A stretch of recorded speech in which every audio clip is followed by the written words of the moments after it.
crazy how much talent from that era survived to be incredible coaching staff and live on to coach up and train up a new era of LCK. A lot of these players, Faker included, who stuck around for a really long time, but it's really only Faker is really still around from all the way back then as a player. Yep, most of the other ones have moved into coaching or streaming or retired entirely.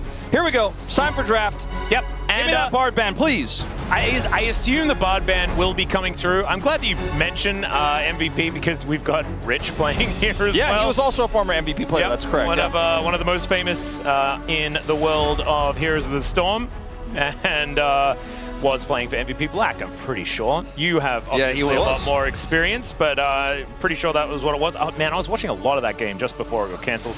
And it was, I feel like it was getting better, but never mind. I digress. Let's have a look at what is going to be taken away here as the Pantheon stocks looking like they're going through the roof, as that one is going to be banned away. And Varus is the response. So, Nico. The Jace is banned, but Nico is a big one. Azir, Orianna. Bard. Yes, the Bard, a big one. And Rumble is a huge one. So something's getting through, Wolf. It looks like we're trading mid laners again. So it's kind of been the new thing. There's just so much to ban. You're like, okay, Azir, Orianna, really S tier, but we got to get rid of all these other problems. So we're just going to be happy to trade those. And that final ban, a lot of thought in this one for T1. Yeah. Yunara could just be the way. Yeah, I wonder whether it is... Okay, it's just going to be a jungler. I don't think you want to ban when it's Faker, right? Like, he's very happy to play Orianna, very happy to play Azir. I don't think that you ban one of them.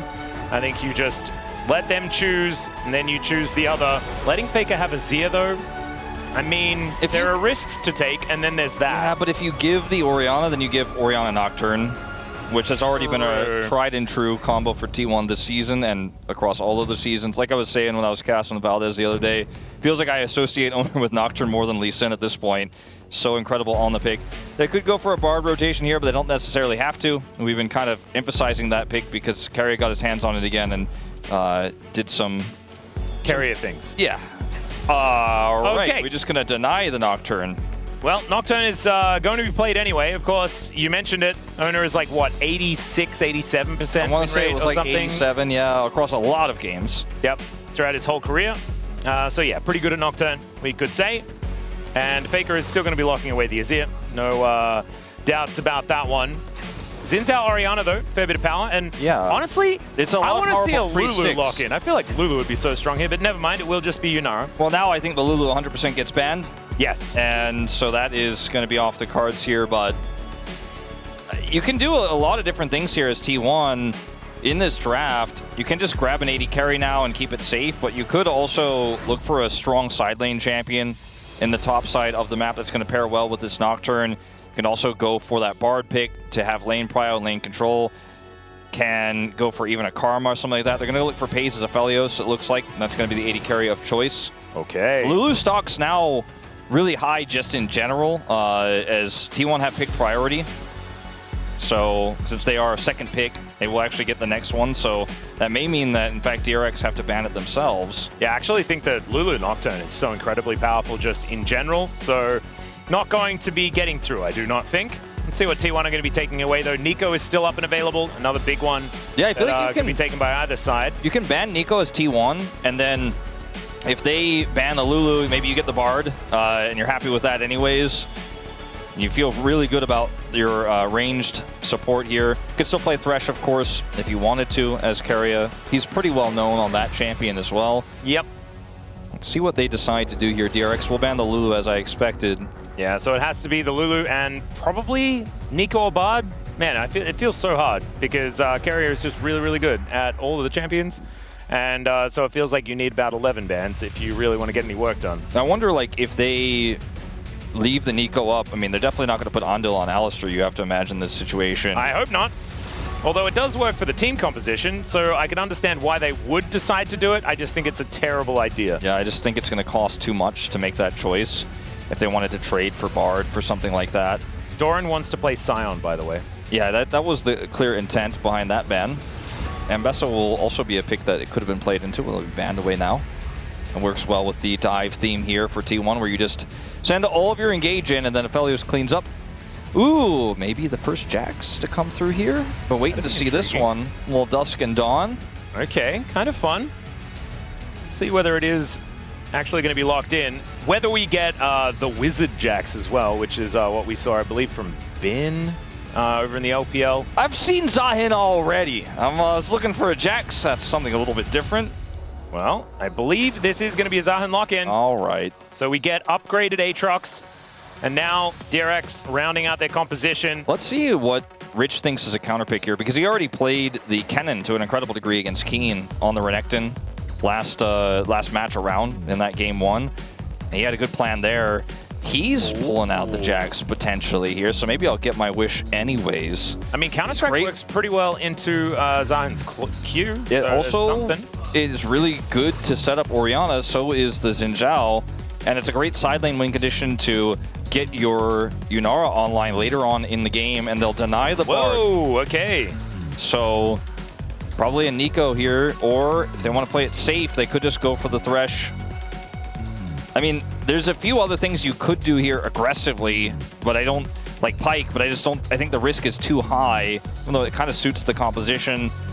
Like some would Blitzcrank here, maybe Duro, but I don't think that's really on the cards. Yeah, I think you want something that can peel or like add a little bit of safety to Pays, but maybe Carrier is going to do something crazy, and it will be just the Thresh instead. So Aphelios Thresh, certainly a tale as old as time, that one.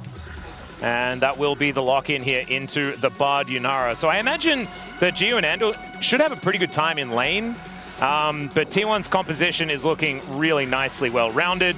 And with the Thresh Lantern and things like this, I feel like Nocturne can kind of just do whatever he wants and then just take a Lantern to safety when he needs to transition after a Paranoia. Both of these comps are kind of insane. I mean, when you consider the front line for T1 and the Zahin, it's going to be able to fight through Xin Zhao and like enjoy the clash with him. And also the fact that they have an Azir and a Nocturne, they can use what looked like at the beginning of this comp was going to be an engage setup as a defensive tool, but it can still go in. On the side of DRX, their composition is also incredibly strong. It has a robust front line, has the Jax to play through with insane setup, like the ball carriers here are out of control. So UCal has a lot of agency. I look at this draft, and if you take the nameplates away, it feels pretty dead even to me. Like, Aphelios is pretty immobile. There's so many ways to kill him here. The Thresh will help, but the laning phase is a little bit tougher. I think we're in for a good game here in game number 1. Yeah, I think the nameplate's going to play a very big role, and I want to see the good version of Jiu this time around. He's had some rough days of late, but we know what he's capable of. Let's see whether he can get it done here onto the Rift for game number 1.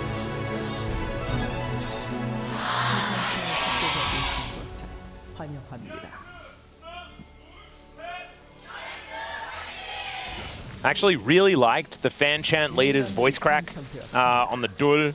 That was really good. I feel like it added a certain layer of emotion to what we got out of the fan chants that time around. I know we don't adjudicate fan chants all that often, but maybe that's something we're going to do more of from now on. As Carrier and Pays not having a great time already. Yeah, that was a very aggressive ghost from Gio, and we'll get the value he's looking for.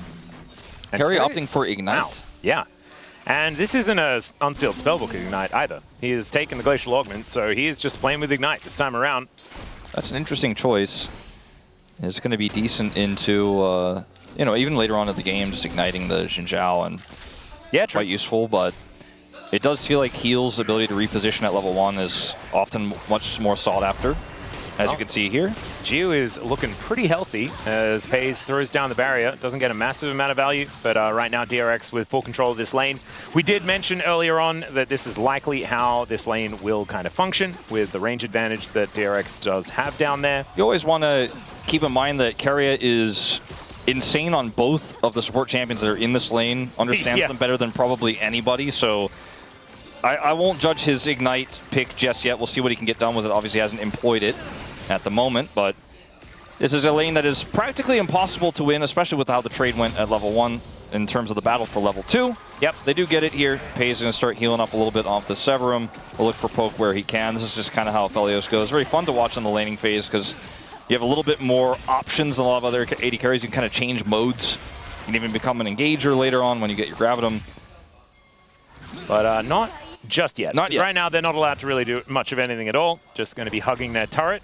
As Willer is making his way in, gets a ward down onto Owner, spots him out, and just audaciously charges in. And you can see the bottom lane, they are making their way over, but T1 do not have priority down there. So Andil makes his way in, and it should be a red buff steal here for Willer. DRX really just taking advantage of their comp's advantages at this stage of the game. Yeah, it's a little bit tougher to do this on red side than it is on blue side to get that red buff away, but it works out actually for them in this situation, especially because it's a Xin Zhao into a Nocturne, and the Nocturne just isn't going to be able to scrap at this point in time. We talked about it in the draft a little bit. He's going to be a lot more scary when he hits level 6. We have some coach voice from Joker already, man. Yeah, he's always... He's just like, top, bottom's going well, keep pushing top. He's talking about the prio and how to use it to get scuttles. And just a little bit more of a focus on the jungle and where Willer is going, and that worked out here as Magical Journey is taken. What is that? Flash was crazy, as Pays will be taken down for first blood, but Andil will be traded for immediately. Both of the supports picking up some kills, but it's Jiu that's allowed to stick around in lane. So theoretically, it is actually a win for DRX. I love the camera was like, and Owner's over here, by the way. It's not going to impact this play. And he was not able to impact that play, but the play from the carrier there was pretty nice regardless.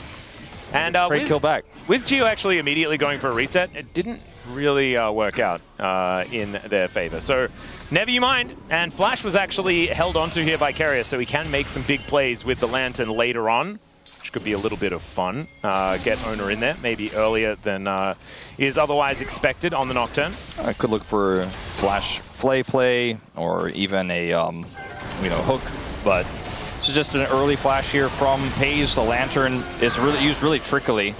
Andil does get taken out here by Keria.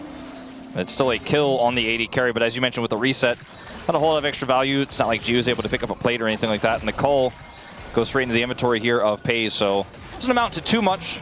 Yep. Jiu not actually picking up a call this time around, just went for the recurve bow. So we'll be behind a little bit of gold as that one does get cashed in. And Pays now with a very nice shove towards this turret, almost able to get this first plate. It was cool the way that they played that Lantern with Pays flashing left and then going right with the Lantern. Looks like that's something they've practiced. Very classic Thresh play, but it was fun to see it in action. Yep. Didn't save his life, but was very cool. And also showing that Carrier and Pays really starting to get onto the same page, which is pretty cool. Owner moving down towards his bottom side. Magical Journey out for Andil as DRX playing with a lot of respect down here. Yeah, this is the Infernum at work here, so we'll push this wave in. And Gio will catch it.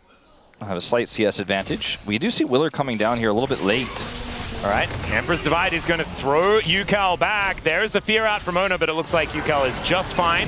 Still, Pays not actually able to click onto the Lantern, does get it as the ward disappears, but still is going to be in a lot of trouble. And trying to throw out these auto attacks as Willer almost just dead to carry the flash to pick up the kill on the enemy jungle. But it does mean that Gio is able to get some damage down. Man, that ramped up tower doing so much work, and T1 just outplay them. And you know what it is? It's Ignite. There you go. Like, look, if I take Ignite here, when they come back for this counter gank after Owner leaves and goes to the mid lane, I'll actually have just enough damage to flash auto and take him out and take my second kill of the game. And it's super calculated. My favorite part about this is the jungle diff, right? Like the Nocturne tries to do something mid, they don't even get a flash, and then down here, Xin Zhao's like, I'm getting everything. End up getting that stun onto Felios here. Kites back though, has the grab at him. And then Keria ignites, flashes for the auto, grabs the kill, Ignite value. Beautifully done. Gets level up as well, make sure that he is definitely not dying. And that tower was very angry. Man, if Gio had died there, it would have been such a disaster. As T1 now move out to about a 700 gold advantage. As Rich dives on top of Doran here momentarily. Isn't able to find too much. Does get that cannon. I was a little bit wary for a moment. But does manage to lock that one down. Things very even here in the top lane. And bottom side, Pays a couple of 100 gold in the lead, but as these cannons are collected and things like this, Gio is going to be feeling better. But Pays, we have to remember, does have that cull, so we'll have a little bit more money coming in. Rich is having a fun time. He is... Okay, Keria is crazy. Yeah. Willer is making his way in, though, and Keria could be in a fair bit of trouble here. Doesn't have flash, and so that Lantern, not something you really want to be taking here. 3-talent strike does come on through, and Keria is likely to be very dead. Yukal can speed up Willer here, and the hook is not going to be enough. So Yukal even collecting a kill, and that is a bunch of money over to the mid laner of DRX now, spreading the wealth. Yeah, Keria was really feeling himself there. Perhaps... Look, sometimes the call of Hex Flash is just too bad. I mean, look, in terms of the mechanical play that he makes there, incredible, right? Does everything he needs to. Unfortunately, they're just outnumbered. If there is no rotation, then they actually get a huge lead out of it. So in his defense, that was actually very cool. Yeah. In reality, it's a kill for Yukal and kind of a setback here for T1 as we reset the gold to even. And I think, okay, Faker once again. Yeah, he's just going to be able to find Yukal. This time he'll flash, but that spell shield was so good to avoid the shockwave for Ona. And that is just a very dead Orianna as T1 back in the lead once again. Yeah, Yukal didn't flash the last time. This time opted not to as well, but was caught. And there were a few more friends here for T1 and an ultimate available for Ona that he didn't have in the last exchange. And now with red-white here for Pays as this dragon setup potentially begins.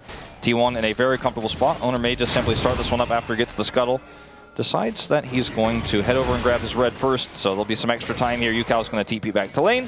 Yep.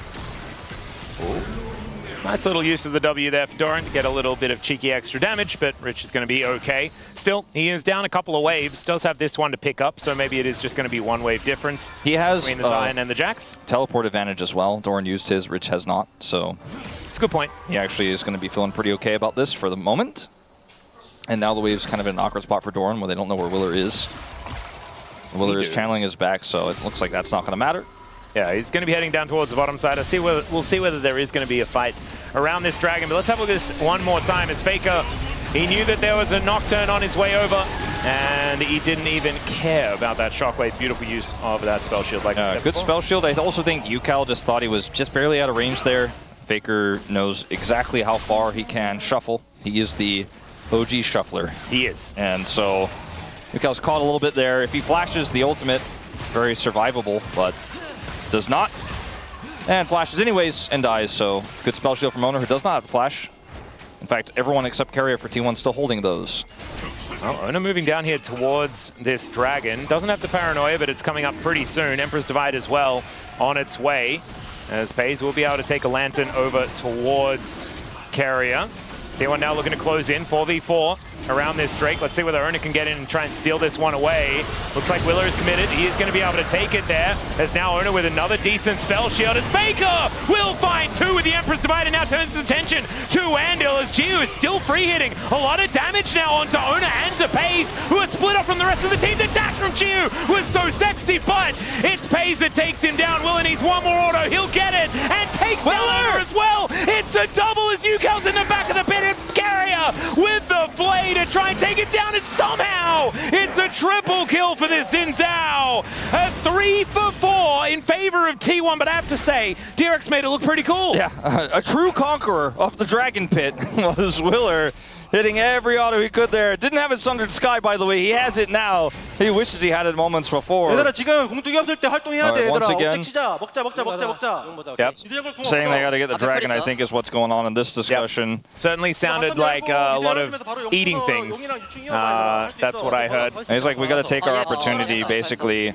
Obviously on the top side was being taken by T1, so just making sure they did not just lose their opportunity. Now Willer here actually plays this well, flashes away. Emperor's Divide here from Faker is amazing, but he goes pretty deep here, and Jiu, who doesn't take the damage, it's Andil instead, is at such a high health bar that he can offer so much back. This sidestep is phenomenal, but Onda gets on top of him with the flash, and then from here, Willer gets a knock-up, takes Pays out. Keria looks for the hook here, but does not support his teammates, so Willer is just healing up as much as he can with that Conqueror. The Faker here is just not quite able to take him out. He gets the charge through. Huh. Incredibly impressive stuff there from Keria towards the end, but also Willer being able to claw back what was quite a difficult situation there around that dragon fight The fact that Joker was talking about the fact that they are in a great position to win fights, you can understand exactly why he was saying that, but T1 was still able to eke out the extra kill in the exchange. The one thing that does go DRX's way, however, is that Dragon that they do manage to pick up for themselves. And so that could be something that allows them to have a little bit of added control later on into this game.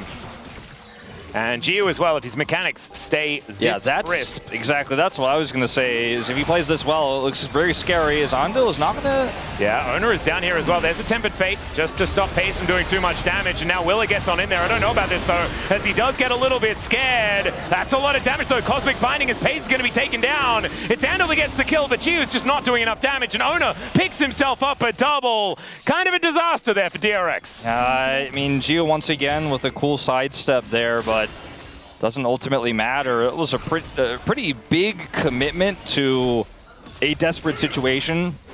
I'd have tried to escape there, but decided they were too priced in, I suppose. Let's watch it again. Because Ando just kind of walks face first into this. Gets caught, right? Then the box is on the edge of him, so he can't really get out. Uses a Tempered Fate to deny some of the damage, and it's a beautiful, magical journey to escape. But in this interim, like, unfortunately, Gio, even though he's able to sidestep here, doesn't get caught by the hook, he cannot do enough damage. Like, he just frankly cannot. Even the cannon is getting involved there. Yeah, so, you know, he gets another assist, but now this Aphelios is 1,000 gold ahead. Faker didn't even get involved in that play, but had they even won, he would have still been cleaned up by Faker, who was coming down. UCal did get 2 plates, I believe, off of that, so it's something. Oh dear, Carrier Hex Flash in once again. Another hook, beautifully set up by that Gravitum, as Gio is just dead. That is Pays throwing down that Q with the Severum. The Magical Journey does come on through there, but it's a double kill as Andil's just going to fall down. Willer is now in a lot of trouble as Owner's moving in. I think Willer's dead as well. Dustbringer comes on forward. Owner is going to hunt him down, but it's Pays with the damage. Triple kill for the Aphelios. 5-3-5 to start off this game at 14 minutes. And my goodness, this game went from relatively playable to not at all in about a blink of an eye. Yeah, he's red-white here. He's got his Crescendum to grab another plate before Rich TP's in. Sending Gio top. UCal? Yeah, this time he'll flash. Yeah, I think he learned his lesson. Oof. Feels like every time we cast Keria, it's just a highlight reel. Yeah. Every time we cast him playing Thresh, it's like, is Thresh allowed to do that? Like, is that He's supposed to happen? 100% kill contribution. Well, you look at the comp and you're like, oh yes, the Thresh protects the Aphelios. It's like the Aphelios protects the Thresh. Like, the Carrier's going in and Paige is like, oh, you're pretty deep. Let me kill those guys for you. Like, hold on. I'll take care of it, don't worry. Oh my god, the play here from Carrier is just out of control, and Pays spaces it well, does the boom boom. And this was what Carrier and Guma were known for, was this exact duo quite a few years ago now. Yeah, I mean, 2021, 2022. Yeah.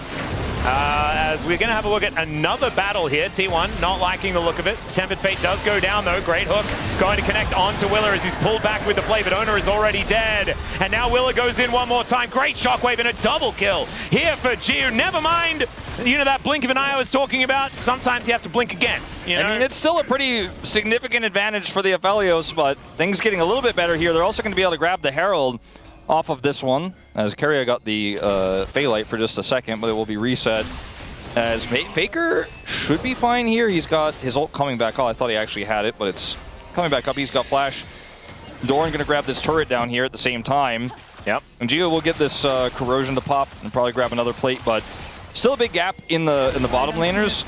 But it's confident plays like this from DRX that you really like to see. They collapse onto Owner. He's got the Lantern, but now they get the Tempered Fate.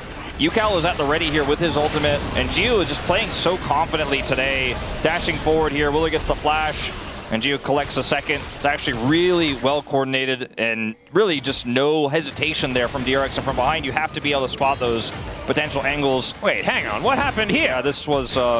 Oh, great avoidance of the ultimate as Rich just dives on top of Doran, but is Doran going to have that release date win? So far, it is just the passive going down. So that was the result of that one. Kind of cool. And nothing played there by Rich. This should be a mid-turret. They got that extra plate for Gio topside. The gold still significantly in favor of T1 here. But some of these really strong, you know, late game champs are coming online. Well, particularly the Yunara. Gio is still on his way to being very relevant in this game despite a deficit. And if they don't respect the engage, DRX can win this game for sure. The world's tiniest magical journey being taken here by DRX. As let's see whether Owner can make his way in. There's the paranoia to start this fight off as in goes Doran. Gets into the backline. He just takes matters into his own hands. Down goes Andil already, and there is UCal falling as well. Doran will be dying because he doesn't have that passive available anymore after that fight towards the bottom side. But still, T1 get control of the Dragon Pit. DRX unable to lock that one down. And that should be one Dragon apiece and a one team fight for T1. Yeah, still getting the kill onto Doran feels like a nice little pick-me-up after what was certainly looking to be a disaster, but T1 will be the big winners here as Jiu in danger.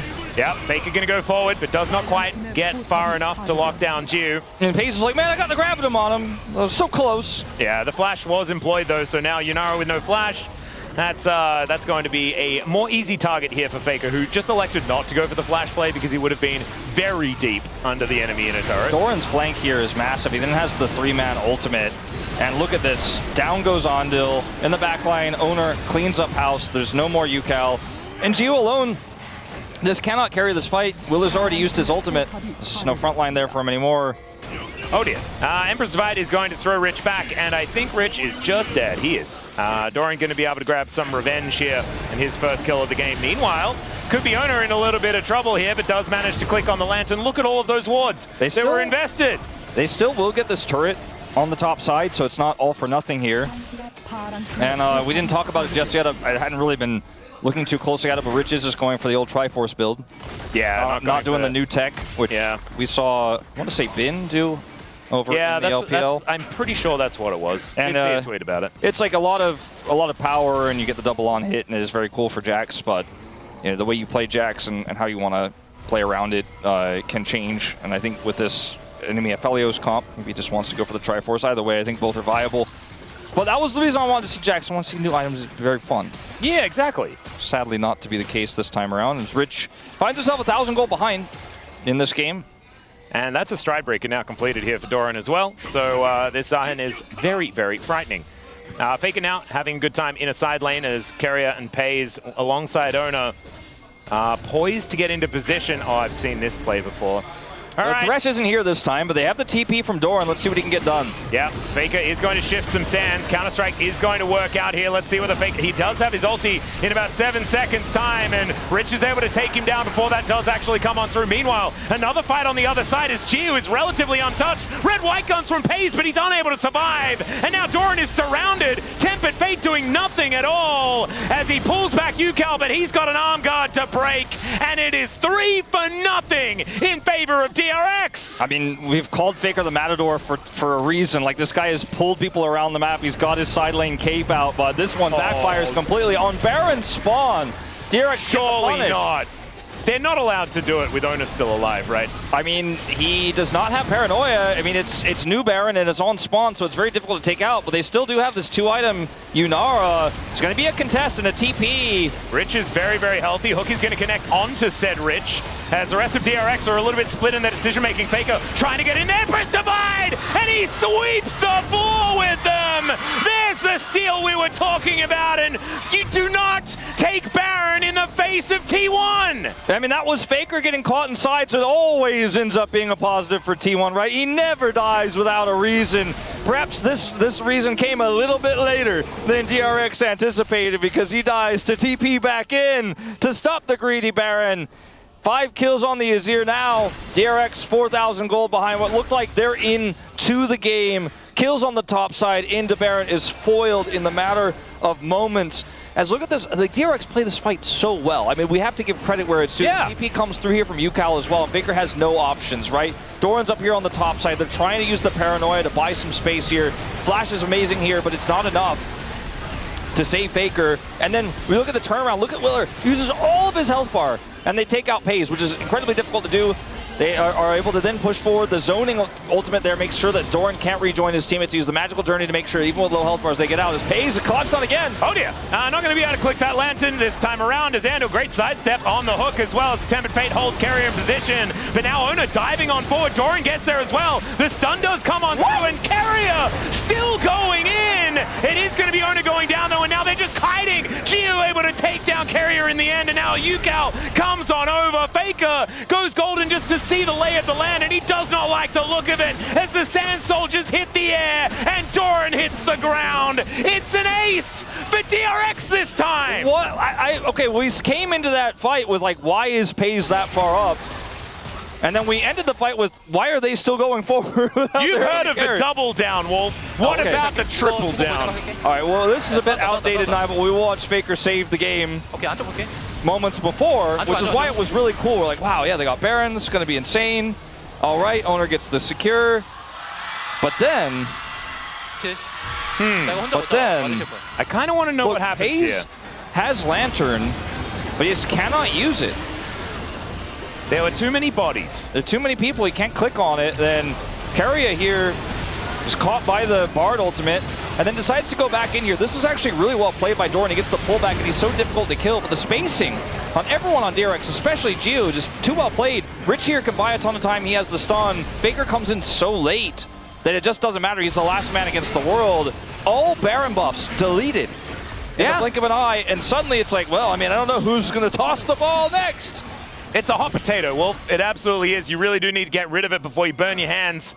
And right now, as we're going to look at the top of our screen, it is even, dead even between both of these squads. There is an extra dragon on DRX now as a result of that last exchange, and 3 minutes until the next Baron. But as you can see, the cliff of T1 that was put together in that gold graph has now reached the shoreline. Yeah, that was very aggressive. Sometimes cannot click on Lantern. Sometimes die. Yeah. But then almost never, in fact, not even sometimes, almost never do then team fight happen afterwards, force, and then lose everyone. And get I do like the way you worded that. Yeah. Because there have been some decisions made that warrant an almost caveman-esque speak. Yes, you would say that, yes, decisions were made. Because if he can click on the Lantern, then where he is doesn't, it's like, oh, of course he can be there. He's spacewalking. That's what I like to call it when you've got like an Ari or a Felios out there just trying to siege and there's a Lantern there. You're like, all right, well, I'm never really in any danger. All right, let's go right back to the spaceship. But they cut the cord, so to speak, on that one. I've seen the the space movies where you just the cord gets cut and then gravity. Oh my god, it's terrifying. So scary, so scary. What was it? Who was that? Like George Clooney and Sandra Bullock? Yeah, Sandra Bullock. Yeah, that's the one I was thinking of. You know exactly what I'm talking about. Yeah. Throw your backpack to get back to the space. No. It was George Clooney, right? I want to say yes. I want to say yes. All right. Other than that, for some reason I got Ryan Reynolds in. No, that's the proposal that they're in the movie together. I have digressed momentarily because this game got silly. I have decided to also get silly. Ryan Reynolds often does that as well. He does. And I'm a fan of it.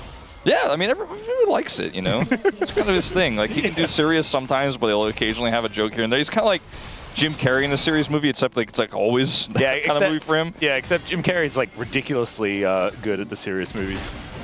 Yeah. Man.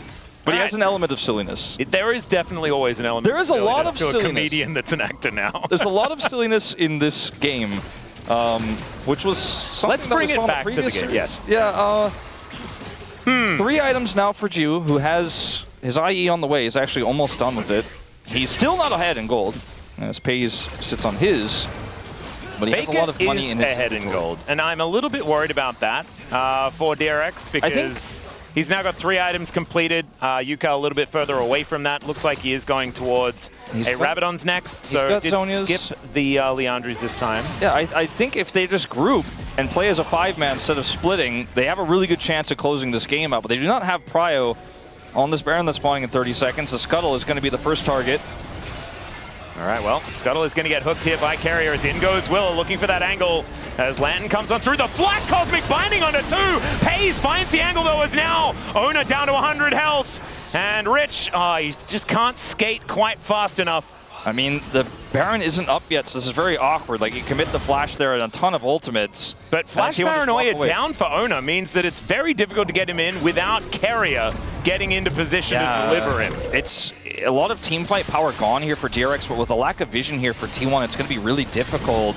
The fact that this Baron has a lot more resistances means they have a little leeway here, a little bit of play around this one. Ucal is zoning as if he has ult, but he certainly does not. Well, Rich on an angle here as Ando can also try and make his way in. We'll see whether no, Tempted Fate is not actually available as Doran dives on forward. Gio gets himself out of the way though. It's a lot of damage towards Doran, who doesn't really have too much backup. Meanwhile, there's another fight on the other side, and the hook is going to connect onto Willer. Down he will go, and the Zion is put into the passive, and so he's not even killed, and T1 just say thanks for the leash. Yeah, this was, I think, for DRX a step too far.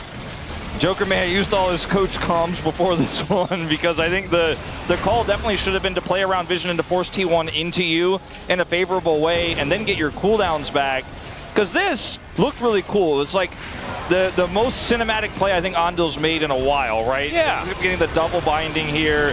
They end up getting Owner's flash and ultimate out so he can escape. But then the rest of the ultimates employed means that it's really difficult to fight. The only real one that they have is actually Wheeler's ultimate. You can use that to buy space on the bottom side of the fight here, as you'll see him do in a moment as Doran goes into the back line. He makes the call to go in and try to defend and play for the bottom side here after he gets caught by Keria. But Doran can 1v2 here, has his ultimate back up, and there's just not enough damage on the bottom fight for them to actually win it. And it means T1 win out, grab another Baron. It looks like they're going to grab their second Dragon of the game. Man, this game is still very, very close, but with the Baron now available for the next 2 minutes on T1, the fact that they stopped the Dragon stacking at the same time does feel like tempo vibes have once again gone into the favor of T1.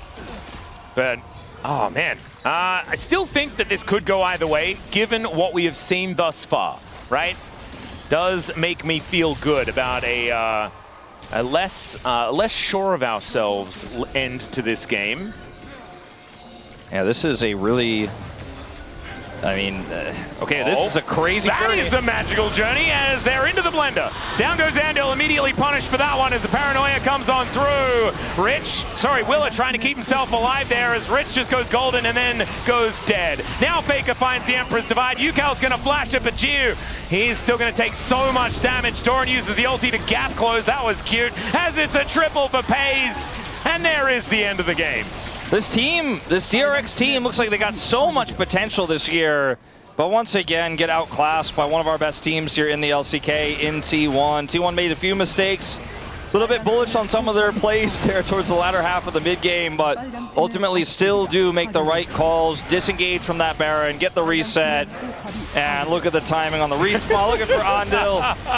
Making sure they take him down one more time. Carrier says, that's my skin. And it is. Andil's he's just representing, you know? And it is the best bard skin in the game. And there is no doubt about that one. T1. Faker punished them twice on Baron. Pays does a massive amount of damage in this game. I will say I'm very impressed with how Willer and Jiu played this game. Yeah, me too. He was positioning very good, very aggressive, very calculated. Willer also buying a ton of space on the Xinjiao.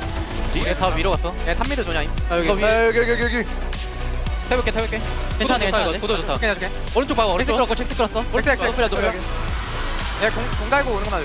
나 짜고 아래 싸운 중. 유나라 끌어. 못 끌었고. 오른쪽. 조냐 있다. 나 오리 갈 수 있긴 한데. 오리 높여. 오리 그거 돼? 유나 잡았어.